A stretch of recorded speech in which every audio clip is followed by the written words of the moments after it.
Buenas noches. Me alegro de veros aquí de nuevo. Estoy entusiasmado con lo que vamos a compartir esta noche. Estoy muy agradecido de tener tan buena audiencia. Os invito a que pidamos al Señor que esté con nosotros.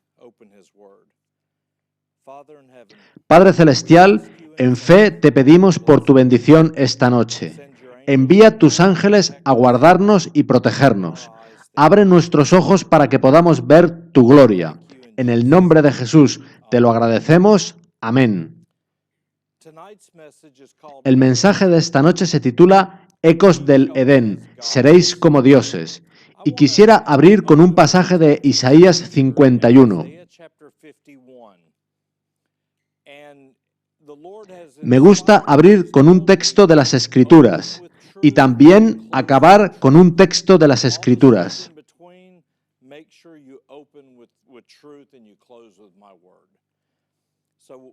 De modo que en Isaías 51:1 el Señor nos dice esto: Oídme, los que seguís la justicia. Y luego, en el versículo 2, dice lo siguiente: Mirad a Abraham vuestro padre. A Abraham le fue prometida una descendencia. Mirad a Abraham vuestro padre y a Sara que os dio a luz. Sara tenía 90 años. Era imposible que tuviese un hijo. Y Dios, a los que buscamos que se desarrolle justicia en nosotros, nos dice que miremos a Abraham y a Sara. Continúa diciendo, porque cuando no era más que uno solo lo llamé, puesto que no tenía hijos, y lo bendije y lo multipliqué. Y en el versículo 3 aparece una promesa que mi esposa y yo hemos reclamado para nuestra familia. Ciertamente consolará Jehová a Sión. Consolará todas sus soledades y cambiará su desierto en paraíso y su soledad en huerto de Jehová. Se hallará en ella alegría y gozo, alabanza y voces de canto. Eso es una promesa y Dios no puede mentir.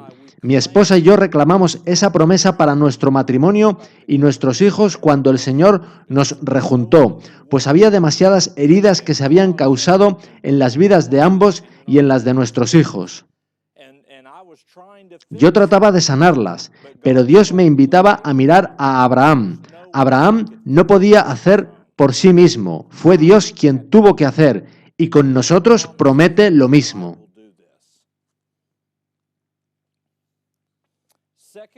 En 2 Corintios 11:3 dice, pero temo que como la serpiente con su astucia engañó a Eva, mediante hipnosis, sean así corrompidos vuestros sentidos en alguna manera de la simplicidad que es en Cristo. A mí me gusta buscar el significado de las palabras. Durante toda mi vida había leído este versículo y nunca lo había entendido.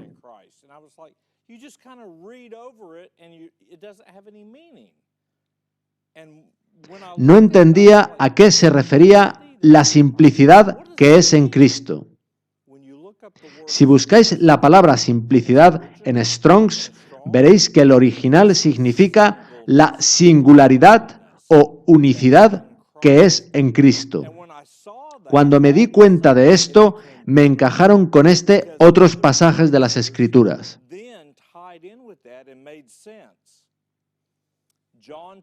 Os animo a leer por vosotros mismos Juan 10 del 30 al 38.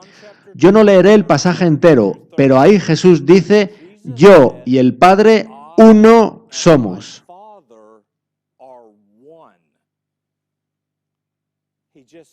Segunda de Corintios 11:3 habla de la singularidad o unicidad que es en Cristo, y aquí Jesús dice, yo y el Padre uno somos.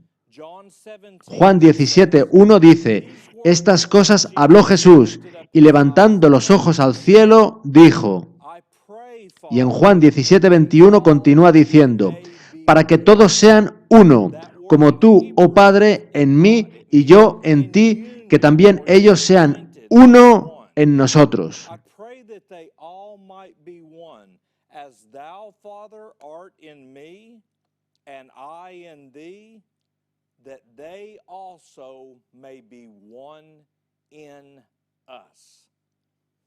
Growing up as a Creciendo como cristiano adventista del séptimo día, a menudo leía cosas cuya profundidad no entendía realmente.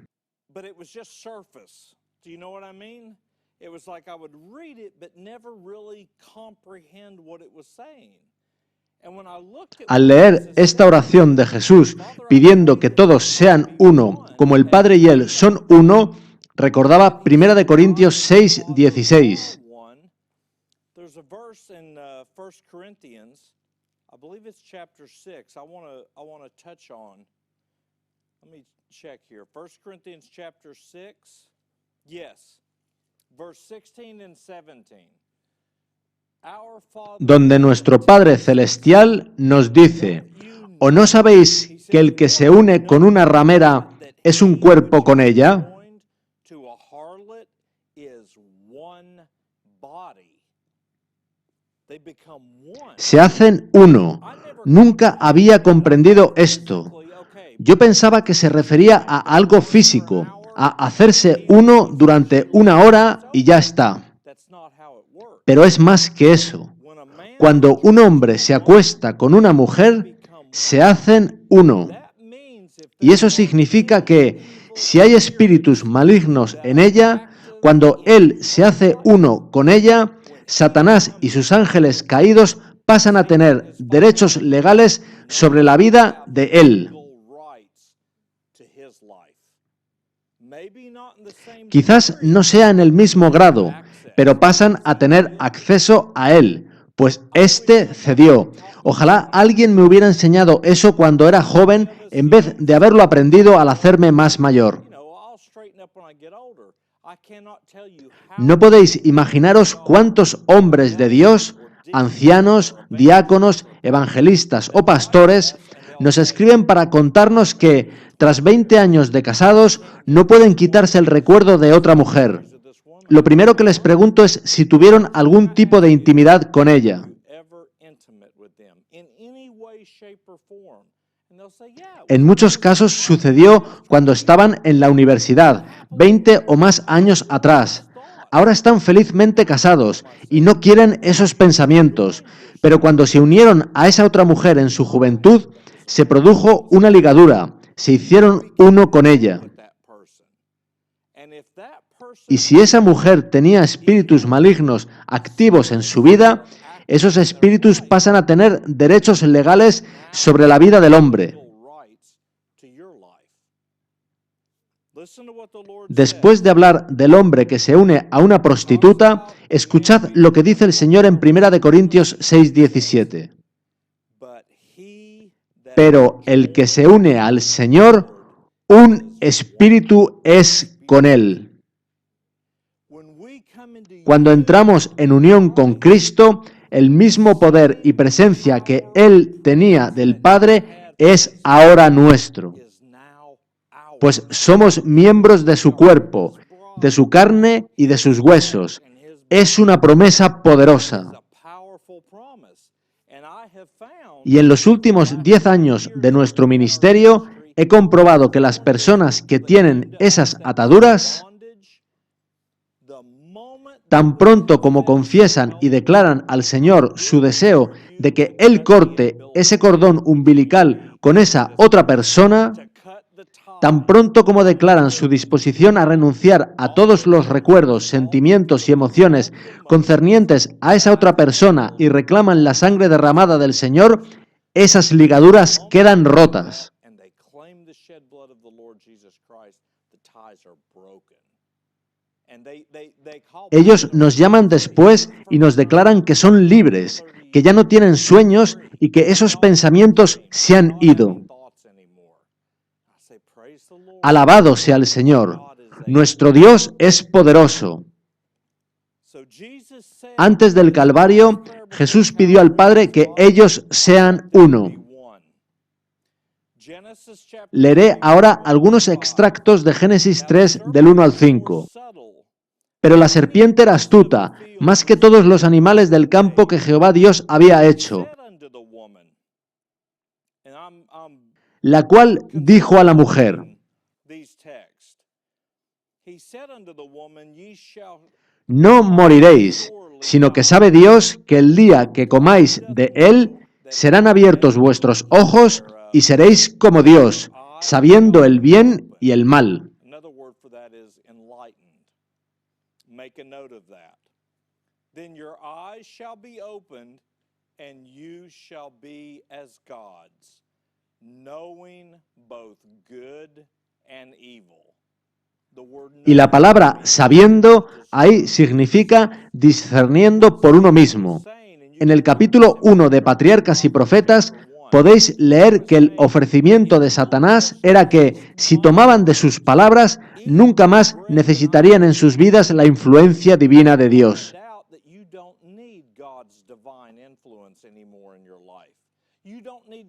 Ya no necesitarían esa leve voz diciéndoles: este es mi camino, hijo mío, camina por él. Ya en el cielo, Satanás dijo que la ley de Dios era imposible de cumplir para nadie. ¿Sabéis cuál es el único modo en que los ángeles pueden guardar la ley de Dios?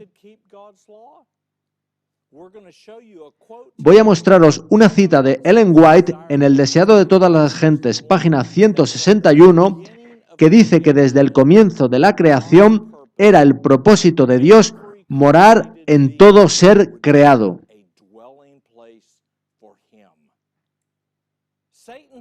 Satanás no quería que Dios morase en él. Se sentía un ser independiente, capaz de caminar solo. Sus alegatos sobre la imposibilidad de cumplir la ley de Dios fueron tan fuertes porque él intentó caminar sin Dios. Y eso es de lo que él trata de convencer a la humanidad desde el Edén, de no necesitar a Dios. Cuando vino a esta tierra, el Señor Jesucristo le pidió a su Padre que no lo soltara, que no podía hacer nada sin él.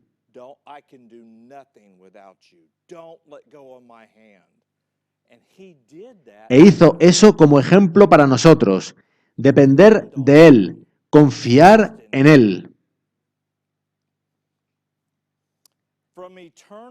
Desde las edades eternas había sido el propósito de Dios que todo ser creado,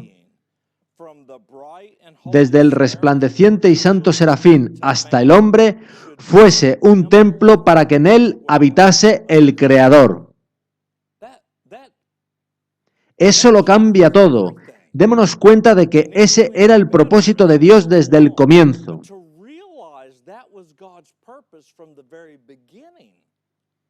Sigue diciendo: a causa del pecado, la humanidad había dejado de ser templo de Dios.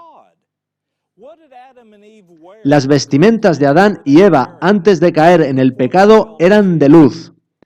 Yo no creo que fueran vestimentas comunes puestas externamente.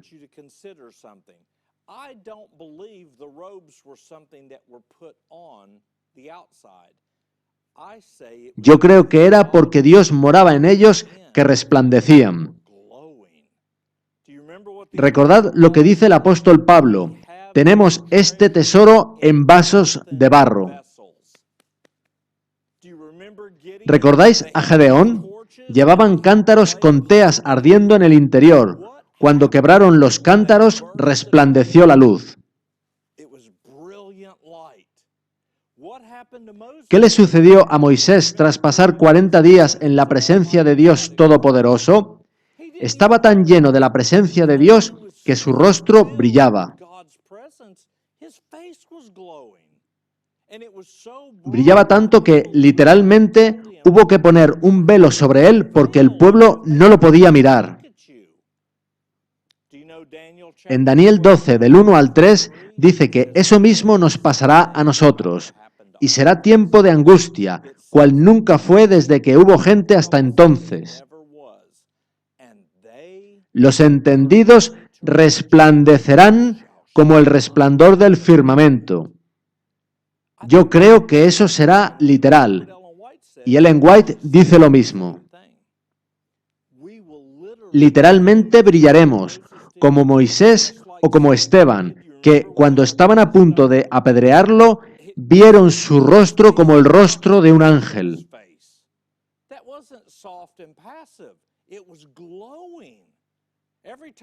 Cada vez que aparece un ángel en la Biblia, la gente caía como muerta ante su rostro. Sigue diciendo, a causa del pecado, la humanidad había dejado de ser templo de Dios. Ensombrecido y contaminado por el pecado, el corazón del hombre no revelaba la gloria del ser divino. Pero por la encarnación del Hijo de Dios se cumple el propósito del cielo.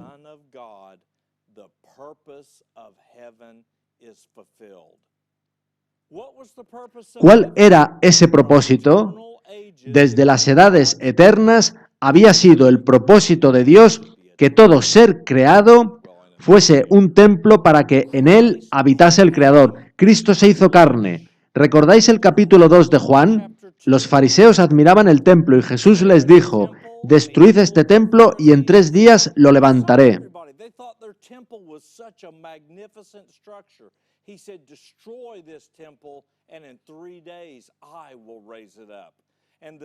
Los incrédulos judíos dijeron, en 46 años fue edificado este templo y tú en 3 días lo levantarás.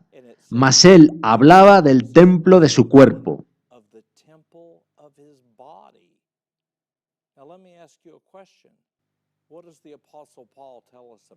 Pablo dice en 1 Corintios 12:27 que somos el cuerpo de Cristo y somos templo del Dios viviente.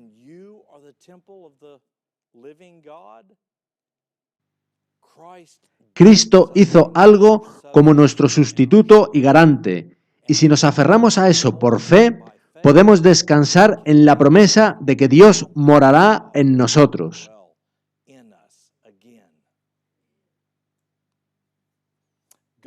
Dios quería que el templo de Jerusalén fuese un testimonio continuo del alto destino ofrecido a cada alma.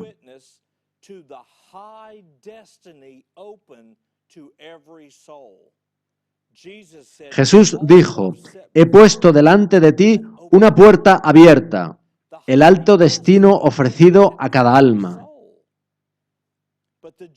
Pero los judíos no habían comprendido el significado del edificio que consideraban con tanto orgullo. No se entregaban a sí mismos como santuarios del Espíritu Divino. ¿Recordáis lo que había en las cortinas del templo? Había ángeles, pero no pintados, sino bordados.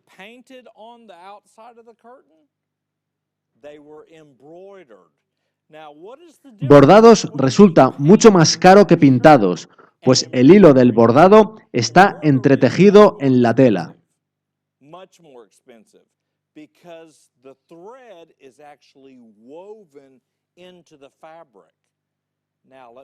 Ahora, ¿recordáis cuando Jesús le dijo a Natanael, cuando estabas debajo de la higuera, te vi? Natanael le respondió, Rabí, tú eres el Hijo de Dios. Y Jesús le dijo, de aquí adelante veréis el cielo abierto y a los ángeles de Dios que suben y descienden sobre el Hijo del Hombre. Jesús era el templo, y esos ángeles en esas cortinas, ascendiendo y descendiendo, eran una sombra de lo que Dios quiere hacer dentro de cada uno de nosotros. Y Jesús le dijo a Natanael que eso iba a verse en él. Por medio del pecado, el templo de Dios que él había creado para su propia gloria fue reducido a ruinas. Se hizo caído y corruptible. Satanás engañó a la santa pareja para destruirlos e introdujo un elemento de carácter que era antagonista a Dios y a sus criaturas. Ese elemento de carácter era el egocentrismo y el egoísmo. No se conocía eso en el cielo, pero Satanás se lo introdujo a Adán y Eva. Quisiera mostraros ahora algo sobre la filosofía mística oriental. Lo podéis ver en cualquier publicidad. Si al llegar a casa abrís las páginas amarillas y buscáis artes marciales o karate, os aseguro que vais a encontrar expresiones similares a las siguientes: autodisciplina, confianza en uno mismo, autoestima, honor, autocontrol, autodefensa. ¿Qué tienen todas ellas en común? El yo. Yo en la Biblia no encuentro nada que hable de autodefensa. Más bien veo promesas de que Dios es nuestro amparo. Yo no digo que haya que cruzarse de brazos si alguien viene a dañar a tu mujer o a tus hijos. Puedes comprarte un bote de gas pimienta por $25. No requiere entrenamiento y no hay ocultismo. Aprender artes marciales te va a suponer de $50 a $80 al mes, 2 clases a la semana y, por encima de todo, te vas a impregnar de ocultismo completamente.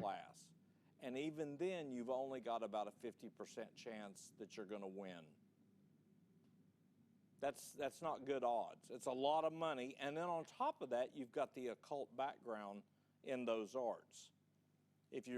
Si temes por tu vida y si aún no ha madurado tu fe para creer que Dios hará lo que ha prometido, compra gas pimienta. Es más barato y no tiene connotaciones ocultistas. La siguiente es una cita del Bhagavad Gita, las escrituras hinduistas, acerca del yoga. Dice así: el yoga es el viaje del yo, a través del yo y hacia el yo. Ese no es el carácter de nuestro Salvador, ¿verdad? Quisiera ahora enlazar esto con lo que hemos visto hasta aquí. Cuando el doctor John Harvey Kellogg comenzó a evidenciar públicamente sus creencias panteístas, él decidió publicar su libro El Templo Viviente.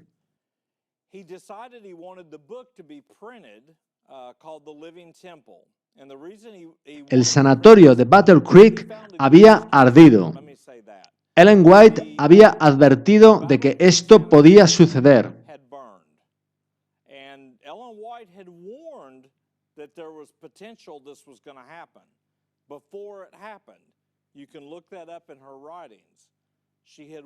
En vez de que el pueblo de Dios se extendiese a toda la nación y al mundo, Battle Creek se había convertido en un foco de concentración. Ella dijo que eso no era la voluntad de Dios. Además, Kellogg había comenzado a enseñar sus ideas panteístas al personal del sanatorio. También influyó sobre A.T. Jones y E.J. Wagoner.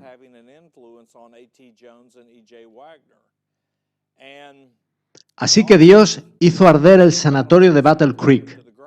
Para tratar de obtener fondos para reconstruir el sanatorio, lo cual, según Ellen White, no era la voluntad de Dios, Kellogg decidió publicar su libro. Yo diría que él ya lo tenía escrito en gran parte, pero esto le impulsó definitivamente a publicarlo. So he went to Así que fue a la Review and Herald para su publicación. said, I want to have this Y cuando ya estaban listas las planchas para imprimir el libro, on. esa misma noche ardió la casa publicadora. We need to start the printing the night that God burned down the publishing house. And Ellen White, Y Ellen White también lo había advertido. she told him Ella les había dicho a los de la casa publicadora que no debían publicar ese libro. published Así que Dios hizo arder la casa publicadora. because of it. You know what Kellogg did? Kellogg, en vez de asumir lo que había pasado, fue a una editorial secular a que le publicaran el libro. He said, I want Esa primera edición fue de 5.000 copias. he printed 5,000 copies.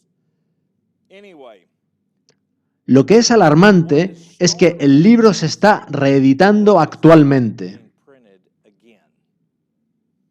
I was doing some research. Antes de comenzar esta serie, estuve investigando y vi que la edición más reciente es de 2009. The closest or the nearest one I was able to find was 2009.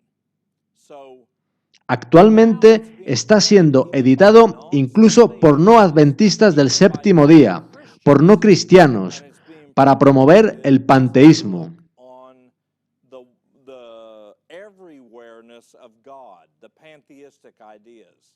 So there's many people De modo que hay muchas personas no interesadas en el Señor Todopoderoso ni en su Hijo, Son, pero que están leyendo y difundiendo este libro por las otras ideas que presenta. teachings that are included.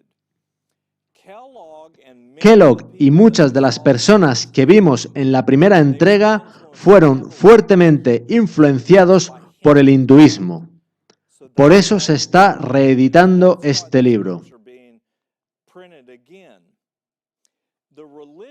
El hinduismo es una religión espiritual y también física.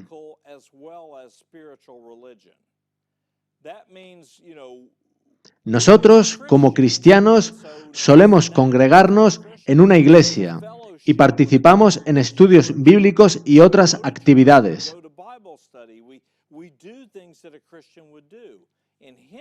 En el hinduismo, la actividad física es el yoga. No pueden separarse los estiramientos de la religión. Es imposible.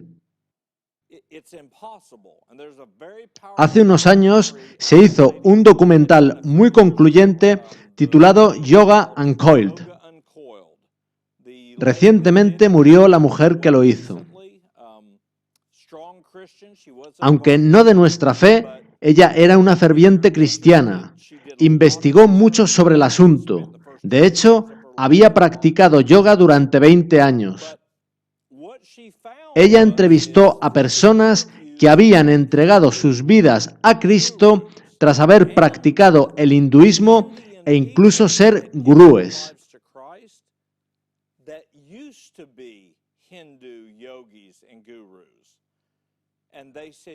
Esas personas atestiguaban que no puede separarse el yoga del hinduismo. Podéis ver en sitios web de yoga que, en sus propias palabras, ellos dicen: nuestro objetivo es evangelizar el mundo con el hinduismo y nuestro mayor éxito ha sido en los países occidentales.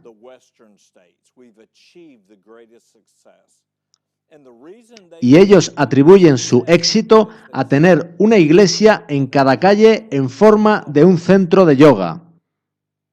Allí se enseña su religión. El yoga se ha convertido en algo habitual. En la pantalla podréis ver un libro llamado Baby Om, escrito por Laura Staton y Sarah Perron. Un mantra no es una mera repetición de palabras. Mantra es una expresión en sánscrito y significa una palabra o sucesión de palabras que se claman repetidamente para invocar una deidad hindú. Así que esa palabra Om es una invocación al dios sol de hinduistas, budistas y taoístas. El título completo del libro es Baby Om, yoga para madres y bebés. Hay muchos libros de yoga para embarazadas, de modo que el bebé nace ya bajo la influencia de espíritus malignos.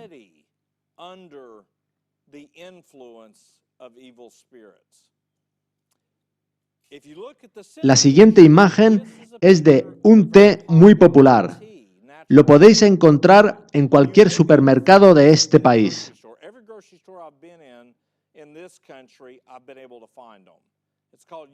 Se llama té yoga. En los últimos años han cambiado el empaquetado. En la imagen podéis ver cómo era antes. Han intentado minimizar la descarada componente religiosa que tenía en el frente, pero si miráis en la parte de atrás, en toda caja encontraréis instrucciones de cómo practicar una postura de yoga, o bien algún texto de las escrituras hindúes. Ahora, lo interesante es que en la taza de la imagen veréis un elefante negro. El yoga y el hinduismo se ven como algo maravilloso por los que lo practican. Ya en el siglo XIX, los maestros trascendentales como Henry Thoreau y otros hablan del hinduismo y de la India como lo máximo.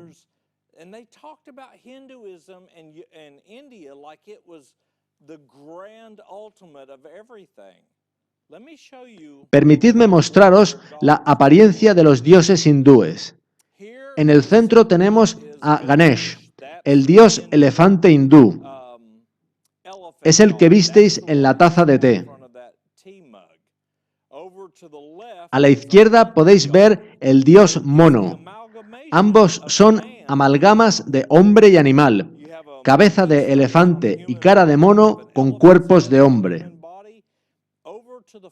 A la derecha podéis ver hombres conocidos como hombres dios. Ellos entran en nirvana, que es supuestamente un completo vacío. Eso es posesión. Uno mira esas imágenes y se pregunta cómo eso puede parecerle hermoso a alguien. ¿Cómo se puede creer a eso? La religión hindú es muy sensual. Por eso no animo a la gente a investigar mucho sobre el yoga. Hay que tener cuidado, hay que orar. Si tecleáis yoga en Google, os aparecerán mayoritariamente imágenes sensuales. La mayoría de quienes practican yoga llevan pantalones muy ceñidos, como los de los superhéroes.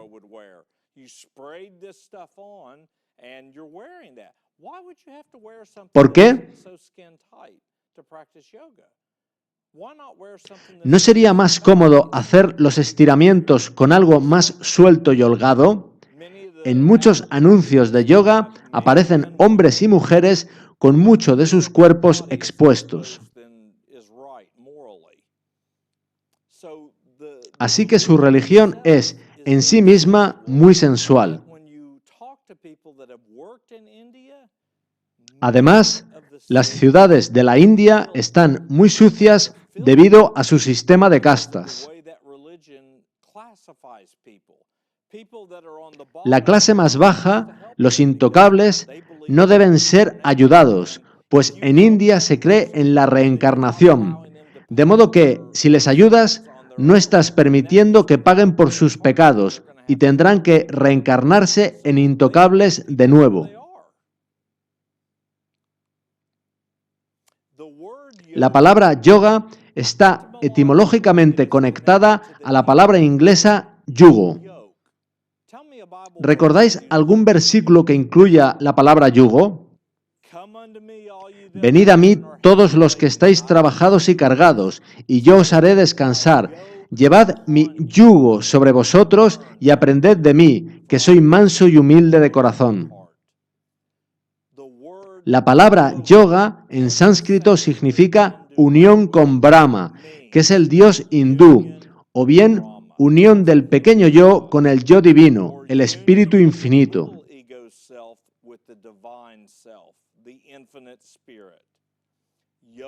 El yoga es fundamentalmente una disciplina espiritual. Así lo asegura Ananda Sangha Worldwide, una de las organizaciones de yoga más grandes del mundo. Hay muchos cristianos que piensan que el yoga es solo estiramientos, solo algo físico. Pero aquí dice que no. Dice que es fundamentalmente una disciplina espiritual. De acuerdo con un reciente estudio de USA Today, el yoga ha crecido hasta convertirse en un negocio de 27.000 millones de dólares, con unos 20 millones de practicantes solo en Estados Unidos. Hace 20 años, si querías encontrar material de yoga, tenías que ir a una escuela de yoga. Ahora, en cualquier gran almacén, encontrarás todo un pasillo con vídeos, libros, colchonetas y vestimentas de yoga.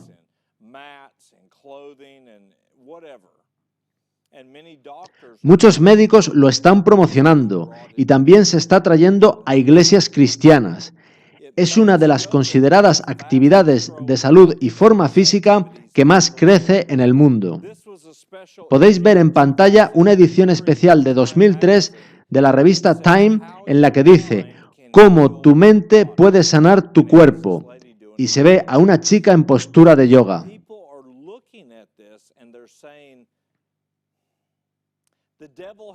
El diablo ha soltado el péndulo, lo llevó al extremo del estricto legalismo, donde no se experimenta la presencia de Dios.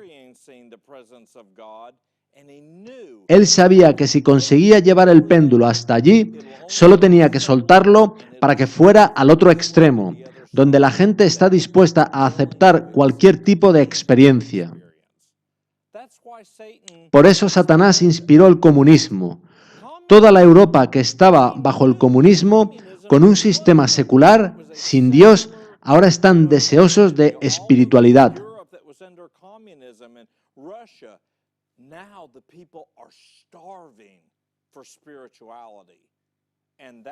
Y así es como Satanás encuentra tan fácil acceso a ellos. Estaban tan secos que ahora beben cualquier cosa que se les ofrece.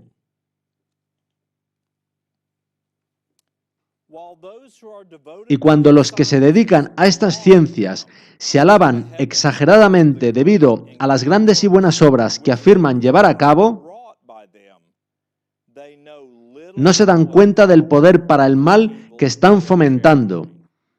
Pero es un poder que trabajará con toda clase de señales y de milagros mentirosos, con todo engaño de iniquidad.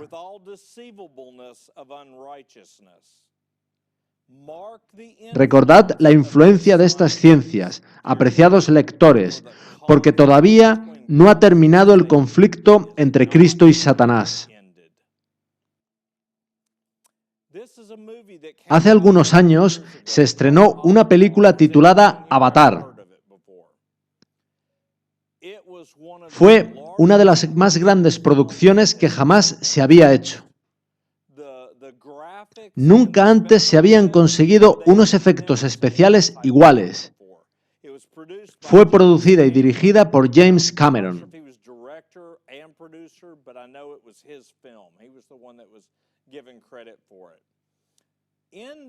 No recomiendo a nadie que la vea, ni siquiera para investigar. Yo nunca la he visto. He leído sobre ella y es suficiente. En esta película, la humanidad descubre que nuestro planeta va a ser destruido, de modo que comienza a buscar otro planeta donde poder sobrevivir.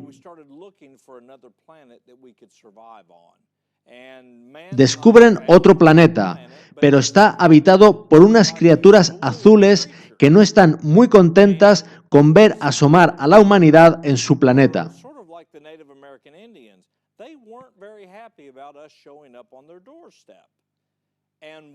Ante esta dificultad, lo que idean los hombres es poner la mente de un ser humano en una de esas criaturas, de manera que puedan ser destruidas desde dentro.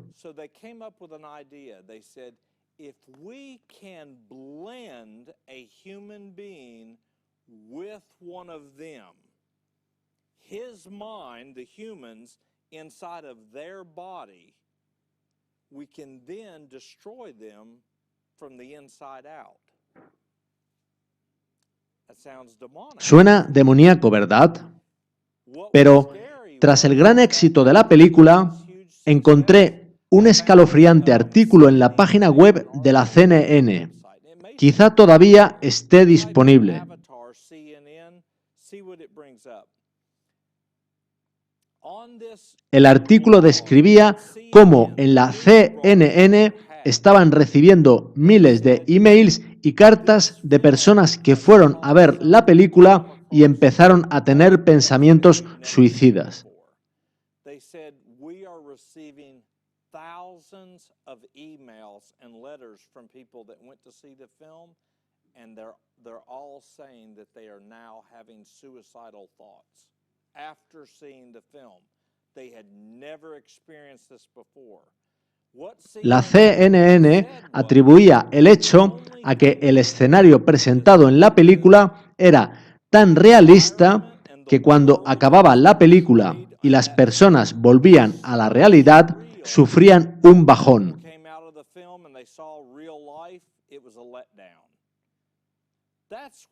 Eso es lo que decía la CNN, pero yo no creo que fuera así. Yo creo que Hollywood escondía algo más. Cuando veáis de dónde partió la idea de Avatar, quedaréis asombrados. ¿Habéis visto alguna vez esa palabra en las redes sociales?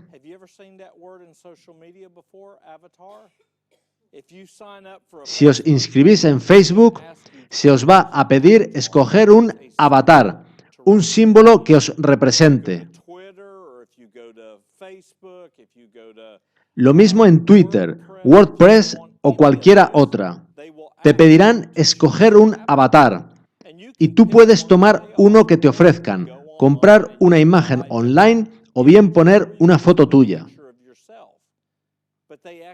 Pero el caso es que lo llaman por esta palabra hindú, avatar. Esa palabra en sánscrito significa literalmente los que descendieron o cayeron de los cielos.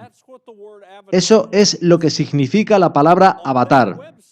Lo busqué en un diccionario hindú.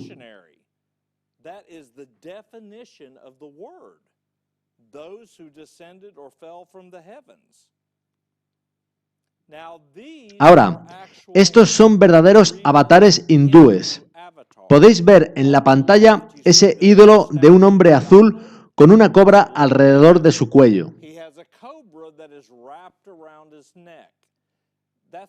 El diablo asegura que no va a morderte, que no va a dañarte y que no morirás. Así que se pone alrededor del cuello, aparentemente sin apretar, pero poco a poco va apretando el nudo hasta que te deja sin aire, que en la Biblia simboliza el Espíritu de Dios.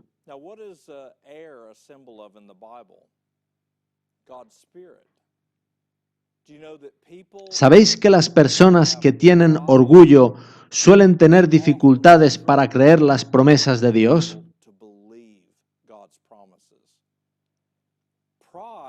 El orgullo es un espíritu que actúa como lo que hemos visto. Corta la conexión entre el cerebro y el corazón. De modo que puedes leer la Biblia, entendiendo incluso griego y hebreo, pero se te hace muy difícil creer, conocer y sentir el amor de Dios y su presencia en tu vida.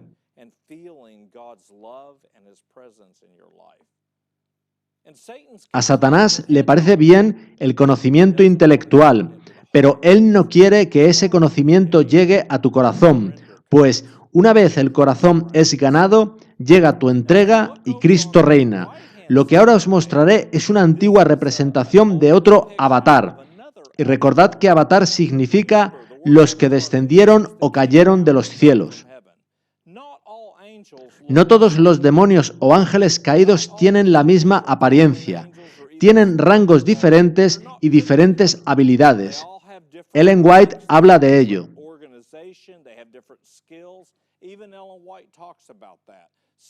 Algunos de ellos influencian en Hollywood. Otros tienen como tarea los escritores. Podéis leerlo en el libro Un viaje a lo sobrenatural, de Roger Morneau. Él cuenta lo mismo, que hay ángeles caídos diferentes, con diferentes cometidos. El que veis en pantalla lleva un medallón que se llama mudra, que es una especie de talismán para invocar espíritus caídos.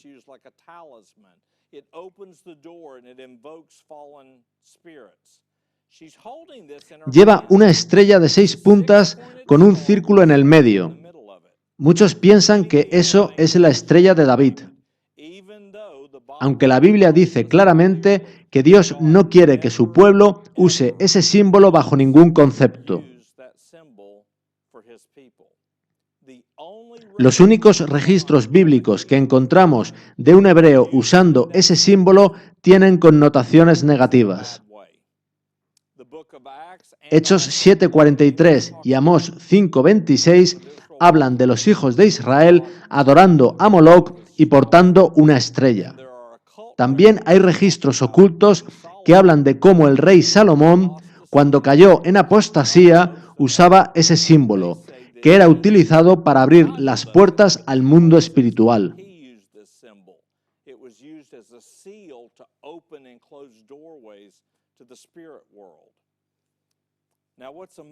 Lo que me sorprende del dibujo son los 4 niños que llevan sus brazos: rojo, amarillo, blanco y negro.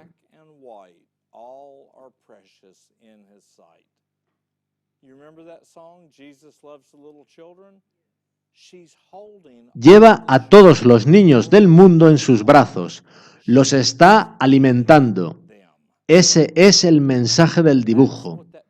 Y todo ello llevando esa estrella.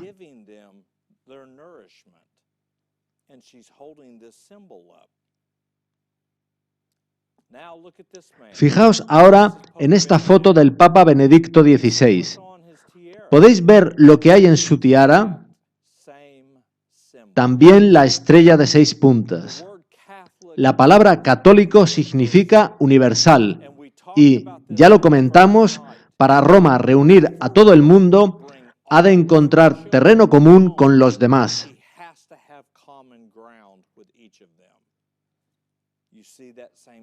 Es el mismo símbolo.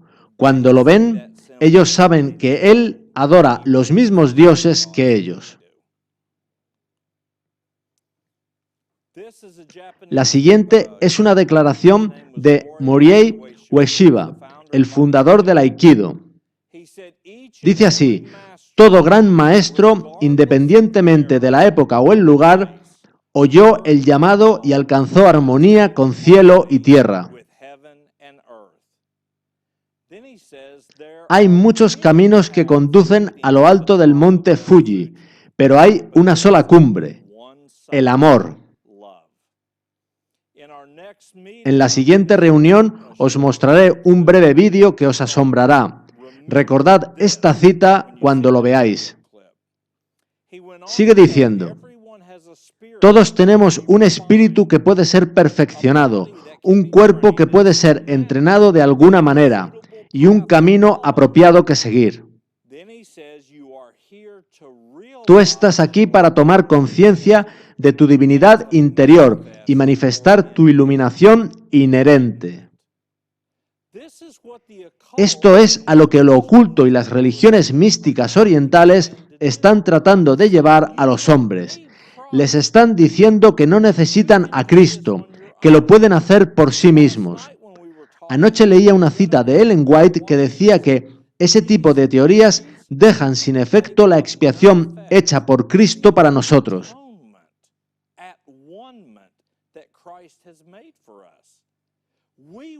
Fuimos de nuevo hechos uno con Dios por medio de Cristo Jesús. Si piensas que Dios ya está en ti y que todo lo que tienes que hacer es respirar de un determinado modo, o decir unos mantras, o hacer unos estiramientos, entonces no necesitas a Cristo. Pero Jesús dice, nadie viene al Padre sino por mí. Satanás está arrastrando a millones hacia la destrucción. Los sofismas concernientes a Dios y la naturaleza, que inundan el mundo de escepticismo, son inspirados por el ángel caído.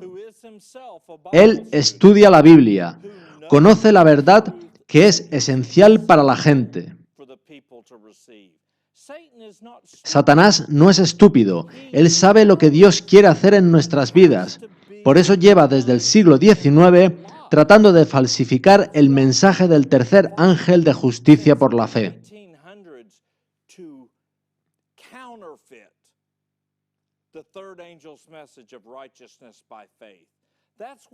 Por eso, cuando pones la televisión después de las 7 de la tarde, encuentras un anuncio tras otro publicitando una comida que te llevará a la tumba prematuramente.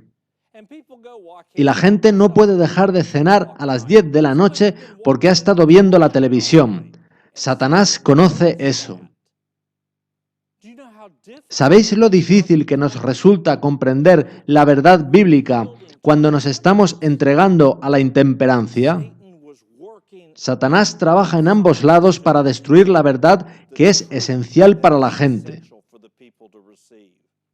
Sigue diciendo, y es su estudio desviar las mentes de las grandes verdades dadas para prepararlas para lo que sobrevendrá al mundo. Pasado 1844, nos encontramos toda clase de fanatismos. Me fueron dados testimonios de censura para llevar a algunos que tenían teorías espiritistas. Para cautivar las mentes, se introducirán corrupciones de todo tipo, similares a las que existieron entre los antediluvianos. La exaltación de la naturaleza como Dios, la desenfrenada licencia de la voluntad humana y el consejo de los impíos son instrumentos de Satanás para alcanzar ciertos fines.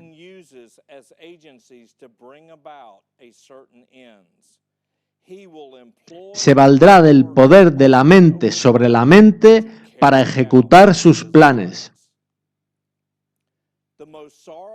Lo más triste de todo es que, colocados bajo su influencia engañosa, los hombres tendrán una apariencia de piedad sin estar en verdadera comunión con Dios.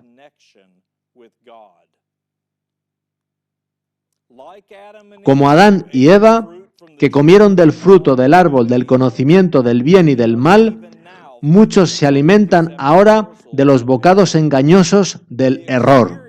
Se repetirá la experiencia del pasado. En lo porvenir, las supersticiones satánicas cobrarán formas nuevas. El error será presentado de un modo agradable y halagüeño. Falsas teorías, revestidas de luz, serán presentadas al pueblo de Dios. Así procurará Satanás engañar, si fuere posible, aún a los escogidos. Se ejercerán influencias extremadamente seductoras. Las mentes serán hipnotizadas. El otro día comentábamos que se está haciendo hipnosis por medio de la programación neurolingüística. La están usando pastores, no solo de nuestra iglesia, sino de todas.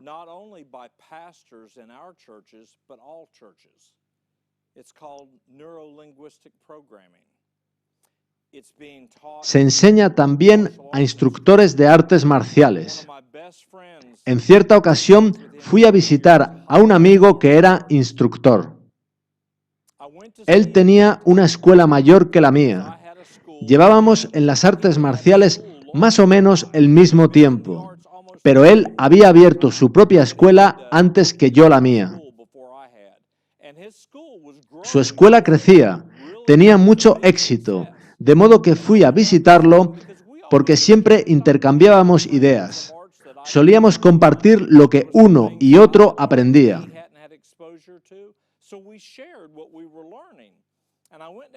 Así que fui a visitarlo y él me pidió que nos sentáramos a hablar sobre mi escuela. Él me dijo que había ido a una reunión con otros maestros de la zona en que vivía, en una ciudad grande del sur de los Estados Unidos. Me dijo que uno de esos maestros conocía a un hombre que ayudaba a empresarios norteamericanos.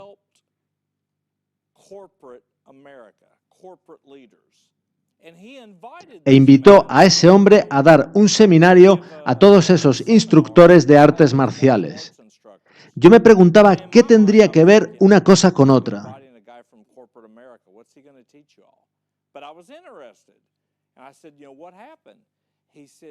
Él me dijo que ese hombre les enseñó a hacer crecer sus escuelas enormemente.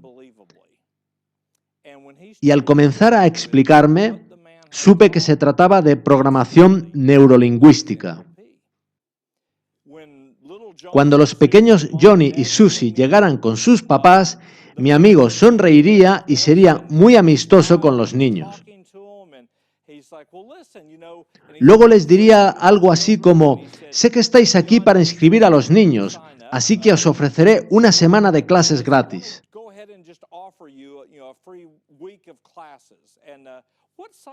¿Cuál es la talla de la niña? ¿Y la del niño? Creo que estos uniformes que tengo aquí irán perfectos para ellos. Eso es la programación neurolingüística. Él les dice lo que van a comprar y lo que se van a poner. Esto llevaba aquí toda la semana y cuando entraste sabía que era para ti.